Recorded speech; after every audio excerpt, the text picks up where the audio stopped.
မင်္ဂလာပါကျွန်တော်အခုပြပြပေးသွားမယ့်သင်ခန်းစာကတော့ header ပင်လေးတွေရဲ့ Schematic library ကိုရေးဆွဲပြသွားမယ်ကျွန်တော်တို့ Arduino motor driver ဘုတ်ကိုကြည့်ပါဒီမှာကျွန်တော် header လေးတွေ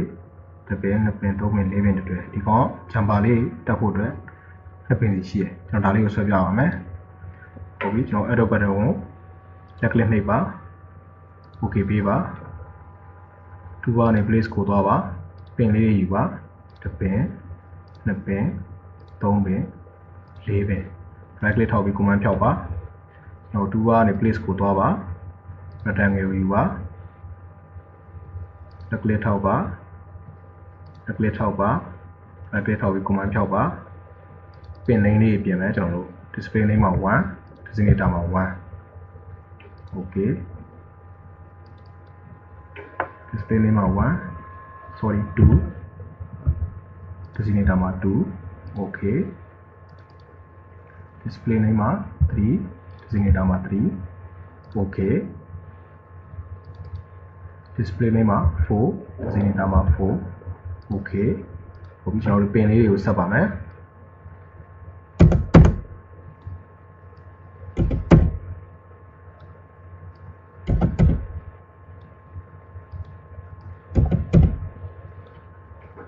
ဒါဆိုရင်4 pin header လေးအတွက် symmetric symbol လေးပါပို့ပြီးကျွန်တော်တို့ display name မပေါ်သေးဘူး2 bar ကနေ edit ကိုသွားပါ move ကိုရေးပါ sun to ဘက်ကို left click ပေးပါ symmetric symbol လေးပေါ်မှာ left click ထောက်ပါဒါဆိုရင်ကျွန်တော်တို့4 pin header လေးရဲ့ symmetric symbol လေးကိုရပါပြီ component 1မှာ left click နဲ့ချက်နှိပ်ပါကျွန်တော်တို့ဒီရဲ့ default designator မှာ header လေးတွေကို J လို့ပေးခဲ့ပါမယ်J question mark default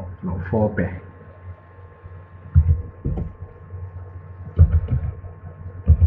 header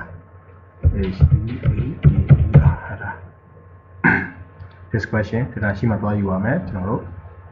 stick header pin stick header copy paste လုပ်ပါမယ်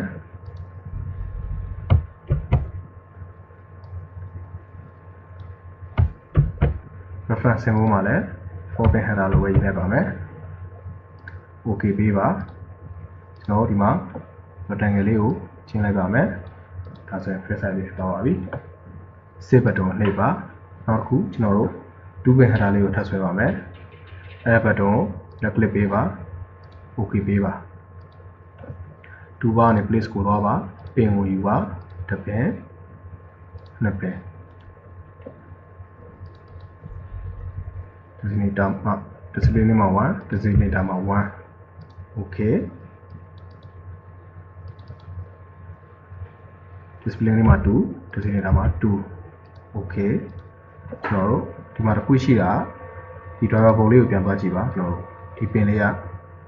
ကျွန်တော်ဒီပုံစံလေးဆွဲပါမယ်ဒီလိုအတန်းလိုက်ပုံစံနဲ့ vertical လေးအဲ့လိုလေးဆွဲပါမယ်2 bar နဲ့ place ကိုသွားပါ rectangle ကိုယူပါleft click နှိပ်ပါ left click နှိပ်ပါ right click ထောက်ပြီး command ဖြောက်ပါ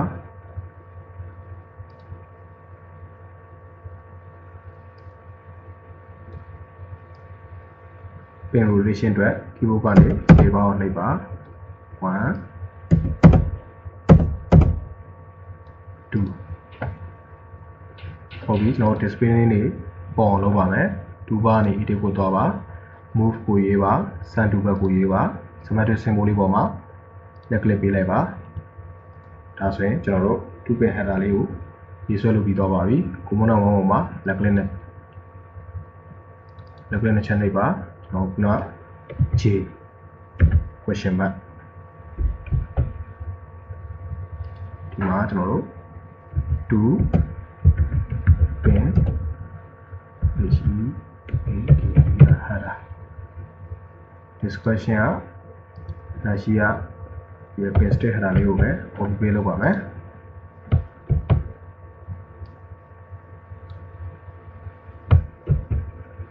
symbol refer မှာလည်း2 pin header လိုပဲရေးလိုက်ပါမယ်